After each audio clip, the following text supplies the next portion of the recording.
Hi everyone, and a special to you for watching this video. Okay, so my previous video I thrifted some shoes for that because I had so much white shoes, and I will put a link here in the corner if you want to go watch it. I had quite much fun with that, making those shoes, and but today I'm going to attempt to make him some flip-flops or pluckies like we call it.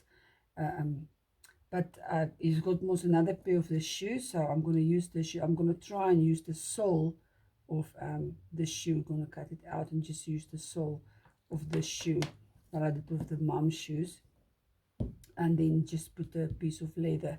Okay, this leather is a bit thick, but I saw that I tried it and I saw that I can take this backing off.